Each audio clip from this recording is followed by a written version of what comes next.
Hey guys, Kyle here from Aim Auto, and today I am bringing you something very cool, something a little unique, a 2021 Jeep Gladiator Willys edition. Sorry about the glare there, but you can see it says right here Willys.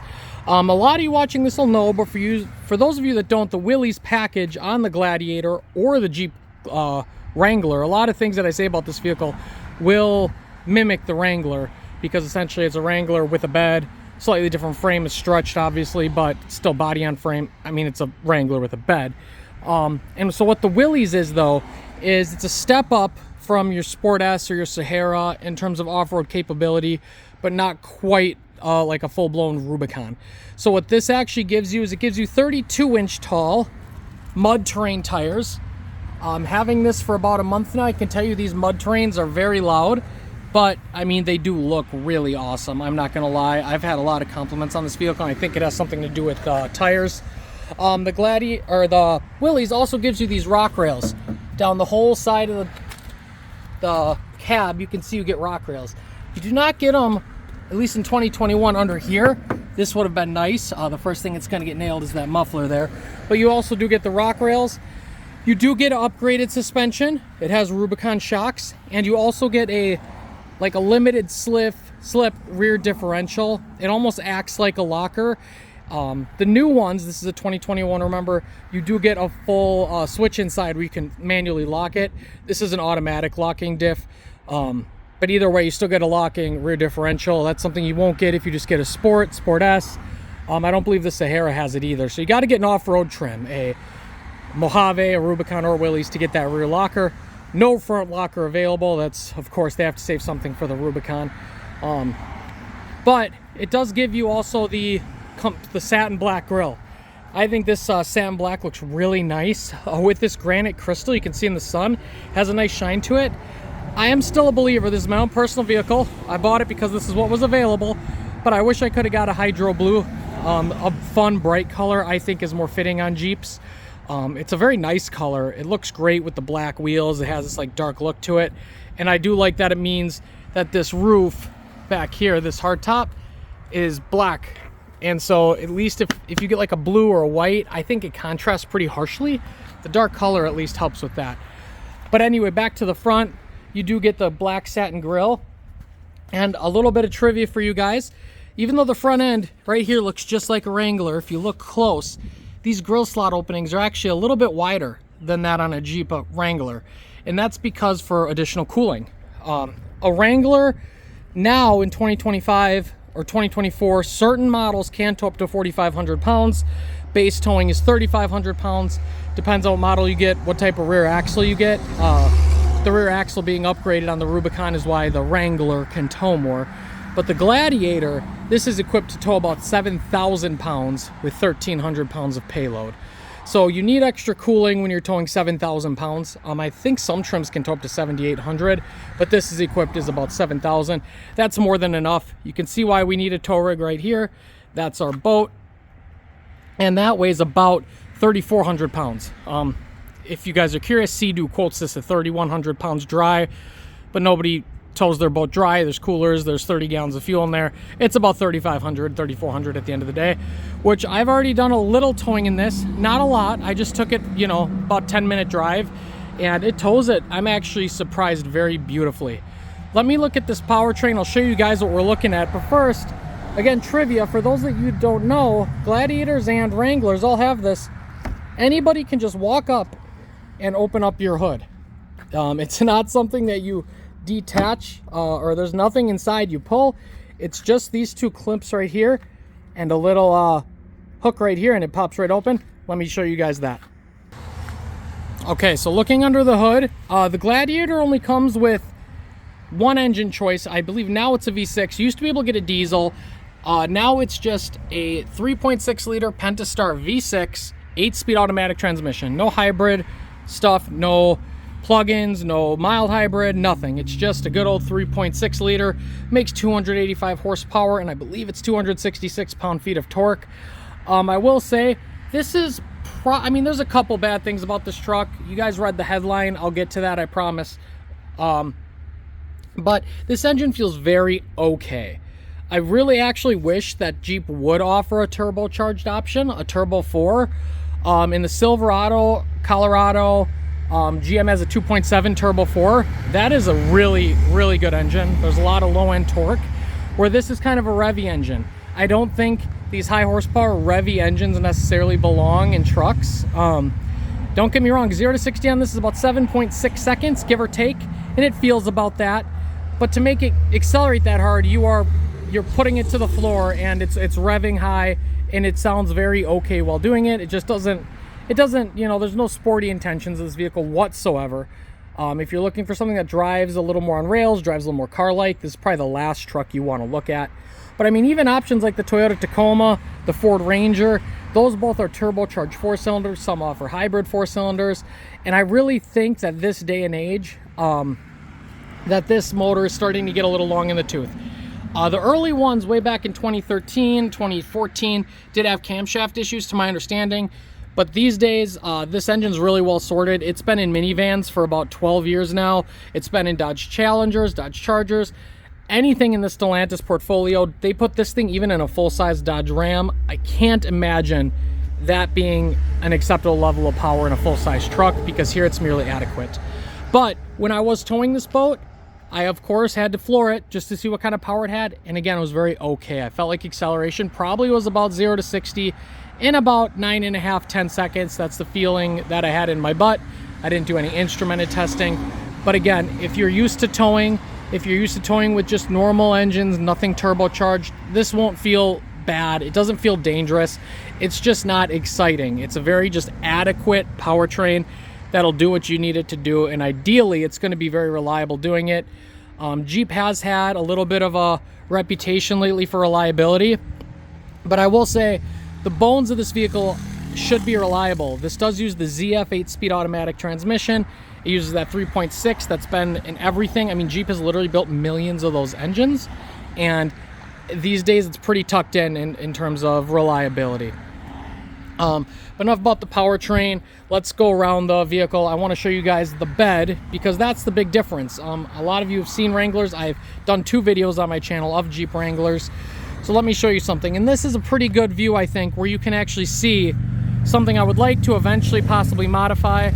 Is you can see this rear has quite a gap, where there it's a little more pinched. And that's because the truck, a lot of people don't realize, if you look at trucks, they almost have this squatted look going down the road. And that's to accompany when you put a load on the ball hitch. It'll actually help the truck squat. It prevents the truck from wanting to do this. And then the steering would get light. That gets scary. Nobody likes that. So a lot of trucks from factory have a little bit of a rake forward. And you can easily buy little leveling kits. They cost only a couple $100. It can help level the vehicle out. I think it would give it a much better stance. Some people obviously go nuts with these. They put 40-inch tires on them and all that stuff. I'm not going to go that far. This is all the off-road capability I could use. But from this angle, you really can't see that large gap compared to the smaller gap in the front end. So we're going around to the back here. This does have the LED lights. That's because this has the safety package. In the front, I just have halogens. But in the back, you can see the safety package. It actually has the parking sensors. So this Gladiator actually has parking sensors. That was a little bit of a surprise to me. And you get the LED taillights. And this is actually right here. I don't know if you guys can read that. It says Jeep Performance LED. I think that's a cool little touch. And this is actually where the radar is for the blind spot monitoring. So this is where the radar sensor is. So you don't want to bang this up off-roading or something, because this is not quite a cheap unit. Some people actually probably would prefer the cheaper bulbs in the non-LED. So make sure if you plan on really off-roading this, you guys avoid that, because that would get expensive to nail that. Looking at the back, you can see the giant Jeep logo. Here's something I don't like. I actually think this is a pretty good view. I really wish they could have better incorporated this rear view camera. It's just there, right in the middle of the tailgate. I don't know why they couldn't have integrated it right in here into the handle for the bed. I just don't think it looks well thought out. And even on bright colors like a white one or bright silver, this even, to me, it sticks out even more. Looks like a little eye just chilling there. But I digress on that. This, of course, has, you know, your truck stuff. This has your 4-pin and 7-pin connectors. This has your standard 2-inch receiver. It does have the LED lights here. It has this tow hook. This is a functioning tow hook, can take the whole weight of the vehicle. As those rock rails, by the way, those rock rails actually can't support the entire weight of the vehicle if you're hung up on a rock. I don't know how many people actually do that with their expensive Jeeps, but it's good to know it's there. Let's take a pop in the bed. I did want to show this too. This is 4-wheel drive. It's the Willys logo. It's meant to like harken back to old school, like World War II era, just that fun, kind of old school 4-wheel drive logo. Some people hate it. I know some people rip that off. I kind of like it. It adds some charm to the vehicle. This vehicle oozes charm. Why not lean into it, in my opinion? Let's crack this open. This is a damp tailgate. I was a little surprised to see that. Didn't think it'd be damped. And on higher level trims, this would be a, it's actually not on higher trims. It's a standalone option. You can get an inverter package back here where you just have some household outlets. You can't get anything crazy like a 240 like you can on some full-size trucks, but it's there as an option. You do have your 4 tie-down points, just 4. Again, this is just a 5-foot bed. It's a mid-sized truck. It's probably the most compromised bed in the industry in terms of size, but I mean, for most people, it's enough to throw your stuff back here. You need to haul a couch, a big TV. You can see there's grass back there. I haul my lawn equipment back here. So it works fine for what I need it to do. You do get LED lights. You can control those on and off from the interior. Otherwise, they can turn on automatically. You can configure that. And I do like, here's an Easter egg right here. It says, hope you guys can see that. It says 419 with a heart right there. And that's the area code of where these are built. These are built... and Jeep is very proud of that. This is an American-made product. Jeep has always leaned into that, and they're very proud of that. Looking here, this is a bed mat. This does have the bed liner. So the previous owner, I bought this used.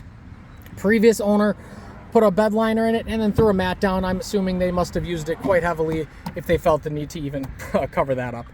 I do like the little Easter egg. You can see there's almost like a little Jeep slot grill right there.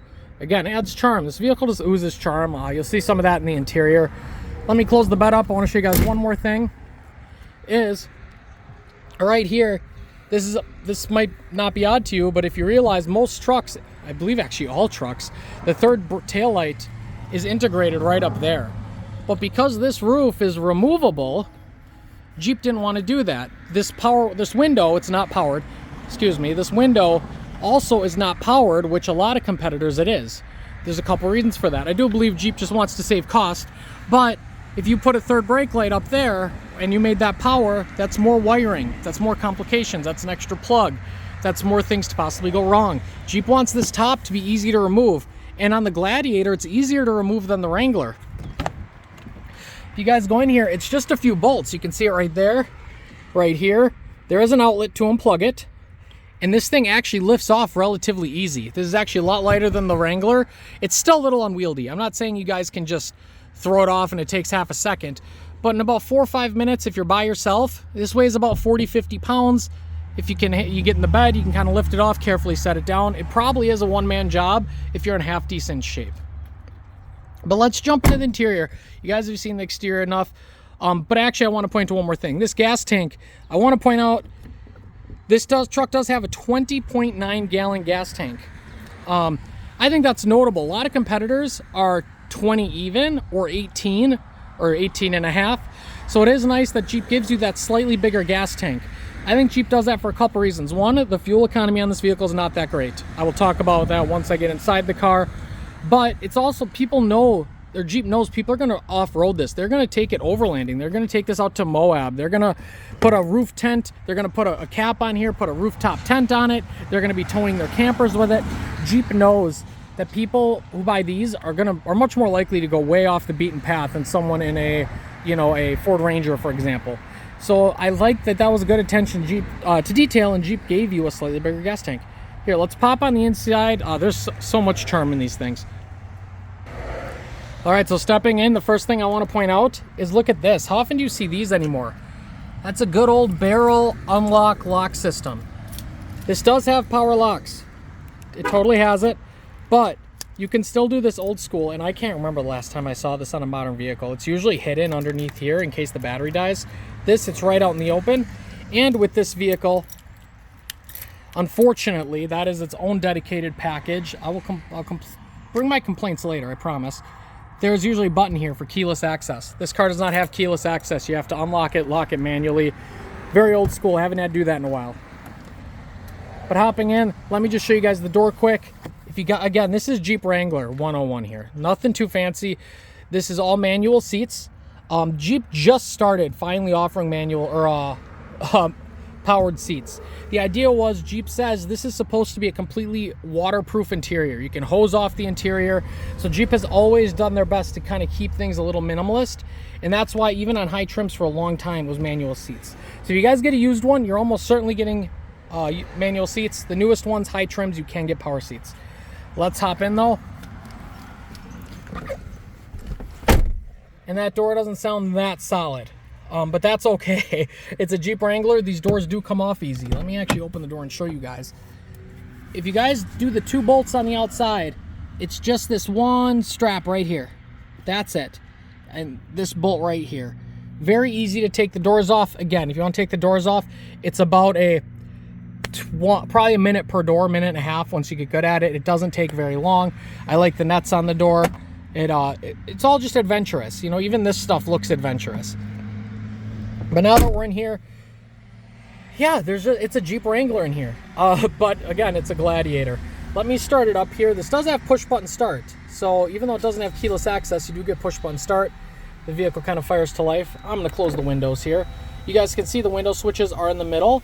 They do that again. They wanted to keep everything off of the doors because the doors come off. They didn't want to, you know, add any more weight than they needed to or complications for, you know, just another thing to unplug or a bigger wiring harness. They didn't want to do that. Yeah, I'm going to fire up the AC. Speaking of AC, I do want to say, if you've never had a Jeep, you will be surprised. This has probably the strongest climate control that I've ever encountered in a vehicle. I mean, this thing just blows you chilly, ice cold, where you'll need a coat in the summer. And the heat, because the doors and roof come off, I believe they have this thing's heater cranked up to 11. It's a very, very strong heater. But now we're looking back. I'll start here with the Jeep steering wheel. Very typical Jeep. It's not a surprise if you've been in a Jeep product, especially a Wrangler, you'll be used to it. This vehicle is showing 40,000 miles on it. I bought it with 39. I've put a little over 1,000 miles on it. And the only wear point that I notice is this typical Jeep steering wheel. The leather always gets this glossy sheen to it, and it doesn't always feel that good. It's still leather. It still feels better than a rubber or plastic, but just keep in mind that's probably the most famous wear point that I'm aware of on these interiors. Otherwise, this interior, guys, looks almost brand new, and I mean that so sincerely.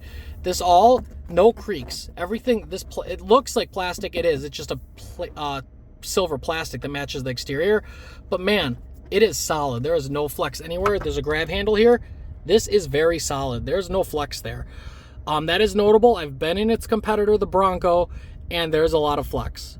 So this feels like a very good quality interior. Looking at your climate controls, this does have the heated seat package, heated steering wheel package, dual zone climate control. You do have your parking sensors because I showed you guys that in the rear bumper. This is your off-road cruise control. There's just a screen off button. You can click that if you just want everything off. And then there's the traction control, the auto stop start. This loves to trigger a certain amount of people. It never has bothered me.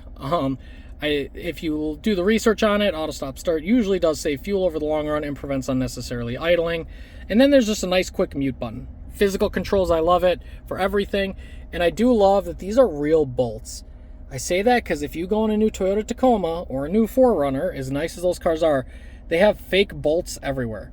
This is real stuff. That's a real bolt there. It's not fake. This is real aluminum right there. That's not fake. I love it. I love to see real stuff. I don't like things that try to look like something they're not. One thing that is a downgrade for me, especially in the year 2025, is getting a car with this 7-inch screen. I want to say, though, this screen is very good. It's just a 7-inch screen, but you do get used to it. It does have wired Apple CarPlay and Android Auto, not wireless. You can plug it in right here at the media at the front. USB-C or just aux port if you really want to go old school, or USB-A. But the screen works great. The sound system's okay. This car's pretty loud with the mud terrain tires, so if you're really into music, you might want to upgrade the sound system. But otherwise, it's responsive. Everything you click happens pretty quick. Sometimes there's a small delay, but for a 4-year-old system, it works very well. There's some redundancies here. You can go into your seat controls. You can look at your backup camera whenever you want. I think that's kind of a cool feature. You can also click this plus sign, and that puts you in a trailer hitch mode. I've hooked up to that boat all by myself because that right there, no guiding. I didn't have to, well, I say all by myself. I mean, all by myself on my first try. I lined it right up. It was right where it needed to be. That's a really cool feature. Other trucks will have more towing features. The Ford Ranger has, you know, their pro towing system where you have a dial. It's usually about right here, and you can back up a trailer with the dial. So this doesn't have all those towing features. This doesn't even have a tow mode in here. I looked for it, and then I do some research. What Jeep does is when the vehicle senses something's hooked up back there, when you plug a trailer in, it automatically puts it in tow haul mode. So you don't need to put it in a tow haul mode. It just knows when to put itself in there, which is kind of cool. If you scroll to the right, there's not too much in here otherwise. You know, there's your typical settings, your media, nothing fancy in here. There is a compass. Jeep famously likes to do that, so I always think that's a little cool. There's a compass right there. It does work. I am facing north. Otherwise, one thing that disappointed me, though, was there was no off-road pages. And I looked and I looked. In the comments, please tell me if I'm being dumb. I couldn't find it anywhere. There's no off-road pages here. I say that because this is a Willys. You would think the Willys would have the off-road pages, because I know my wife's 4xe had the off-road pages. But then I realized that's only with the 8-inch screen. So, and now there's a 12-inch screen. But in here, and I have it up ready for you guys, this 7-inch helper screen here is one of the best in the business. This vehicle does stop short of offering a full digital display like modern vehicles, but this 7-inch helper display is really nice. I'll show you guys right here. So you can see in this upper left-hand corner, it says 2 and now it says 1. You can go through 9 pages, and most of these have different pages in them. So this is the vehicle info page, and you can see your tire pressures, you can see your vehicle info. So you can right at a glance look at your coolant temp, your trans temp, your oil pressure. You can look at your oil life. You can see oil life is 78%. Real-time battery voltage. That's real-time. That'll adjust. You can see I just gave it a little gas and it kind of tweaked it a little. And then back to tire pressures. But if you go down, there actually is an off-road mode. And it actually does show your pitch and roll here, which is very cool. And it shows your 4x4 system. Let me go over that because this is not like your typical truck or SUV. This does have, next to the main big brawny truck shifter, I love it, which by the way has a Gladiator on it, very cool. This does have a legitimate 4-wheel drive low range transfer case. So to put it in a 4-wheel drive, I'm going to show you, you really have to yank on this. This is not your SUV with a little dial or a little button and it just works. You really got to yank it. So I'm going to show you guys. So that required some work. You really have to yank on it. And you can see that it locks it. So now this is in full-time 4-wheel drive. Otherwise, it's always in 2-wheel drive. Remember that. We're in 4-wheel high now. And then to put it into 4 low, it actually says N. Make sure you put this into neutral. I'm going to put it in neutral. And now you really got to, again, pull it over and yank it down. That actually almost looks wrong, doesn't it? It's just sticking way back. But you can see traction control, stability control, all turn off immediately. And then you can see it's locked again. So, and now you can switch it. So you need to be in neutral for that.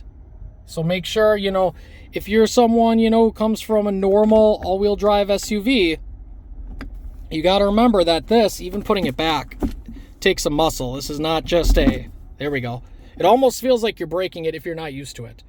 But I just threw it back in too high, and now we're good to go back in 2-wheel drive. Again, just very old school. Some people love that. I think it's really cool. It reminds me of, you know, an old truck, and it feels very just tactile. In a world where vehicles are becoming more digital, buttons everywhere, it's kind of nice to just have this old school lever to kind of rip it in a 4-wheel and have to do that. Now, I will say there are competitors that, like a Ford Bronco, you put 4 low and it just does it. And same with the sway bar disconnect. You press the button, it just does it. So some people won't like that, but I like it. We're going to jump back up to here now. You can keep going down. This is another thing I want to discuss. This is why Jeep gives you that 21-gallon tank. Fuel economy. I've averaged about 18.5 miles per gallon. That's not very good. I actually expected a little better. Now, I've only had the vehicle about 700 miles, but I don't drive that rough. And I'm a little surprised I haven't been able to crack 20. I'm sure, you know, it's getting hot out. We're running AC. I'm sure the mud terrain tires definitely don't help, but I would have expected to get 20. So you are not going to get that good of gas mileage in this vehicle. If you're buying this and you're hoping you can cruise going down the highway at 22, you might struggle. Maybe ditch the all-terrains and get a normal highway tire. You might be able to do it, but then you lose kind of the appeal and the charm of this vehicle. But anyway, just going down, then you go through your trip info. It tells you your stop-start menu. You can go into your audio. You can go into your messages. If you got a message on your phone, you can tweak your screen setup menu, and then you go back to your speedo. So my point being, I got into that saying there's no off-road pages here, but good God, there's everything you could ever want here. I don't know what more you could want. I love the vehicle information. If you're towing, you can look at your trans temp, your oil pressure, all that stuff. So it's there. It's just a little buried. Once you get used to it, it's fine. Let me let you guys listen to this V6 rev. In park, it won't let you rev it over 3, and it sounds okay. Again, 8-speed automatic, 3.6 V6. It just does the job. It melts into the background. It does what it needs to do. This isn't anything too exciting. Let's talk about the compromise in this vehicle. It's a Jeep Wrangler, same compromises. It's kind of a tight cab in here. And now I don't want to say it's tiny. This is bigger than something like a Ford Maverick, but you got to remember the vehicle is wide, but that's because the tires are way pushed out. So the cab itself is actually sunken in. And that's why at some angles I feel like this vehicle can look funny, because the body itself is actually skinnier than these big tires sticking out would suggest. So it's a little cramped in here, but it's plenty. I mean, we've had our dogs, we've had our son back here, my wife's been here, and we're fine. So I do want to let you know though, Chevy Colorado, vehicles like that are going to have a bigger interior. Again, it's not cramped in here. It doesn't feel like you're in a compact vehicle, but you're definitely not in a large vehicle, way far away from a full size. If you're thinking downsizing from a full size to this, please sit in one, please test drive one, because you might feel very cramped, especially if you come from a full size. Another compromise is a small little glove box. And the leg room down here is compromised. You can see that. It's actually pretty skinny. Now again, this is normal Wrangler stuff, but a lot of people who are getting into this vehicle, a Gladiator, may be coming from other vehicles. And because of all the transfer case, the transmission hardware, the suspension, it has solid axles, the packaging isn't that compact on these vehicles. It's pretty tight back there, here. I'm not saying your legs are pinched, but there's not a lot of room to sprawl out here. If you are a taller, bigger guy, if you're a family and everyone in your family is 6'2", heavier set, again, just sit in one, drive one, because this might be a little too small for you. I'm 5'7", normal build. I fit just fine. Looking here, Jeep does the 2 tiers. You can see my good old Harbor Freight coupon there. Just enough to hold keys, some paperwork, and then it's a 2-tiered system. So then you got your deeper glove box here. It's an okay size, nothing too fancy. You can see there is another outlet there for power. Normal cup holders, nothing fancy here. You can set your key right in there, good spot for it. And there is a nice little storage here. You can see I've already got ducked a couple times. You can put your, whatever you want up here. There's not a ton of storage, but it's nice that it's there. Good old grab handles, and we can't not talk about the roof. The roof comes off very simply. I'm not going to do it for you guys because there's a million videos. I'm sure you guys do know how to do it. But it's just one switch here. You got your switch back here. Flip that. You flip that. And then you pull this down. And you can see it comes off that easy. That's as far as I'm going to go, but I'm doing it with one arm. Each one weighs probably about 20 pounds. You clamp it back down and it's back. Now, again, because of this removable roof, it's loud on the highway. This vehicle, if you guys are doing tons of highway driving, a lot of people, I say, if you want this vehicle, you'll know it's for you, but maybe it won't. So take it for a test drive. It's a compromised vehicle for sure, but it's compromised in a way that has a lot of charm. Let me show you guys the back seat. I'll wrap this up. This is going a little longer than I wanted it to, but there's just so much to talk about with these vehicles. So back here, there is a window. It's just a manual window. Nothing fancy here, but again, it's nice to have, and it's manual because this roof comes off easy. I do like that here you can lift up these seats, and there's storage. There's storage all the way down. So both sides, you just flip them up, and there's storage. I love that. It's wonderful. And over here is your toolkit. This is where you keep your bolts. Toolkit's on the other side, and that's where it gives you your wrench and everything to keep the bolts and stuff for your doors. So if you take your doors off, always put your bolts there so you don't lose them. And it's nice and tucked away.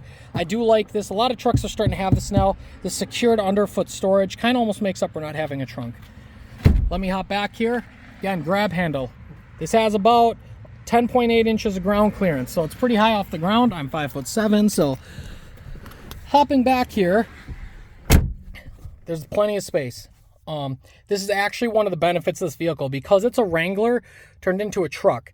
It has the exact same legroom as a Wrangler. Again, I'm 5'7", I'm sitting where I'd be sitting, so please adjust accordingly. If you're 6 foot tall, you'd lose some space, but I mean, I probably have 5 inches or so back here. Plenty of space. Got some good map pockets on both sides. Glad to see they didn't cost cut. Window switches, no power. Would have liked to see some power, but that's on the higher trims.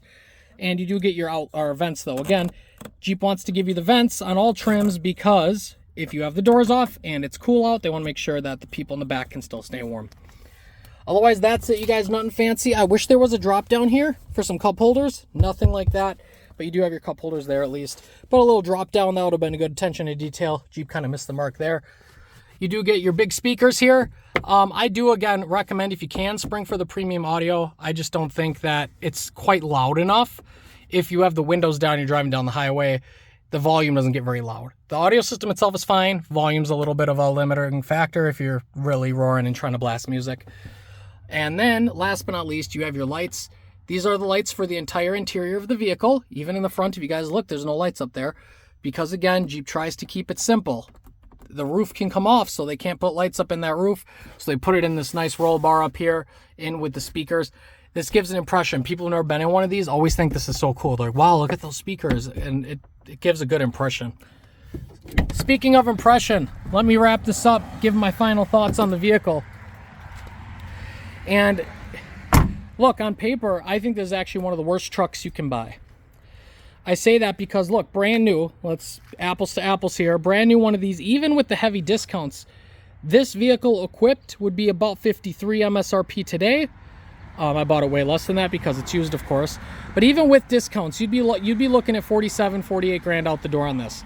That's a lot of money for a vehicle with no keyless entry. That's a lot for a vehicle with a 7-inch screen. It's a lot of money for a vehicle with halogen headlights. There's no LEDs whatsoever.